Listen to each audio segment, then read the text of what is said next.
दोस्तों, यूँ तो बॉलीवुड इंडस्ट्री में कई कंट्रोवर्सीज रही हैं जिसने काफ़ी लंबे समय तक लाइमलाइट का पीछा नहीं छोड़ा है। लेकिन इनमें भी अगर किसी कंट्रोवर्सी ने टॉप पर जगह पाई है तो वो है बॉलीवुड इंडस्ट्री के यूथ आइकन यानी कि टाइगर श्रॉफ की मां आयशा श्रॉफ की एक्स्ट्रा लव अफेयर की खबरें, जो कि एक समय पर अभिनेता साहिल खान के साथ अपने एक्स्ट्रा लव अफेयर को लेकर इतनी ज़्यादा सुर्खियों में बनी हुई थी कि हर एक मैगजीन और न्यूज़पेपर में कवर पेज पर सिर्फ आयशा श्रॉफ और साहिल खान का ही नाम हुआ करता था।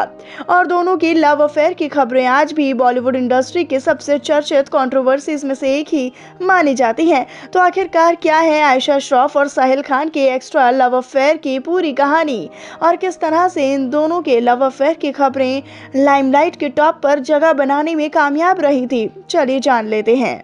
दरअसल बॉलीवुड इंडस्ट्री के उभरते हुए अभिनेता टाइगर श्रॉफ की मां आयशा श्रॉफ और अलादीन और डबल क्रॉस जैसी कई फिल्मों में काम कर चुके अभिनेता साहिल खान लव अफेयर की खबरें उस दौरान चर्चाओं का हिस्सा बनी थी जब साहिल खान ने निगार खान से शादी के सिर्फ 1 साल बाद ही तलाक ले लिया था। इसी दौरान इनका करियर भी काफी ठप पड़ गया था। तभी साल 2009 में इनकी मुलाकात टाइगर श्रॉफ की मां यानी कि आयशा श्रॉफ से हुई, जहां दोनों ने इसी साल मिलकर कर्मा प्रोडक्शन के नाम से अपने प्रोडक्शन हाउस की शुरुआत की थी। और एक ही प्रोडक्शन हाउस के लिए काम करने के दौरान दोनों की मुलाकात भी दिनों दिन बढ़ती जा रही थी। दोनों अक्सर अपने काम के मसले को लेकर एक दूसरे से बहुत ज्यादा मुलाकातें किया करते थे और इसी वजह से दोनों ने एक दूसरे के इतने ज्यादा करीब आ गए थे कि शादीशुदा होने के बावजूद भी आयशा श्रॉफ ने साहिल को डेट करना शुरू कर दिया था। इनकी एक्स्ट्रा लव अफेयर की खबरें भी एक खुली किताब की तरह सामने आ चुकी थी, जहां दोनों को कई बार रेस्टोरेंट्स में साथ देखा गया तो कई बार दोनों एक दूसरे के साथ पब्लिक प्लेस पर स्पॉट किए गए। और दोनों की रिलेशनशिप की खबरें भी काफी लंबे समय तक बरकरार रही थी। लेकिन आपसी नजदीकियां बढ़ने की वजह से प्रोडक्शन हाउस को लेकर काफी नुकसान हो रहा था और इसी वजह से आयशा और साहिल खान की नजदीकियां भी फासले में तब्दील होती गईं। और यही नहीं दोस्तों, बल्कि दोनों के आपसी मतभेद इतने ज्यादा बढ़ गए थे कि आयशा ने साल 2014 में साहिल खान पर 8 करोड़ रुपए की धोखाधड़ी का आरोप लगा दिया था, जहां इन्होंने बताया कि प्रोडक्शन हाउस को पार्टनरशिप में खोलने की वजह से साहिल खान ने इनके पैसों की धोखाधड़ी की है। इसी वजह से आयशा ने इस पूरे मामले को लेकर मुंबई के कोर्ट में भी केस दर्ज करा दिया था।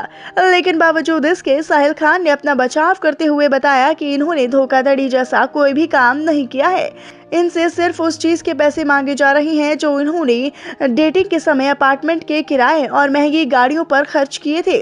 लेकिन फिर भी आयशा श्रॉफ अपनी बात पर अड़ी रहीं और इन्होंने कोर्ट से अपना कोई भी केस वापस नहीं लिया।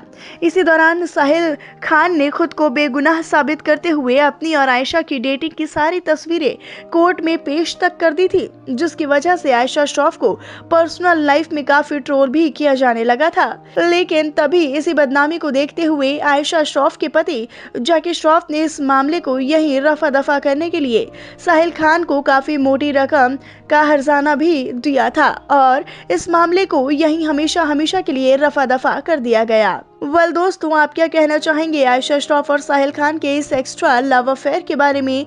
आप हमें कमेंट बॉक्स में कमेंट करके अपनी राय और प्रतिक्रिया दोनों ही साथ साथ दीजिएगा। और साथ ही बड़े पर्दे से जुड़ी ऐसी ही और अनसुनी बातों को जानने और उनसे रूबरू रहने के लिए आप हमारे चैनल को तुरंत सब्सक्राइब करें।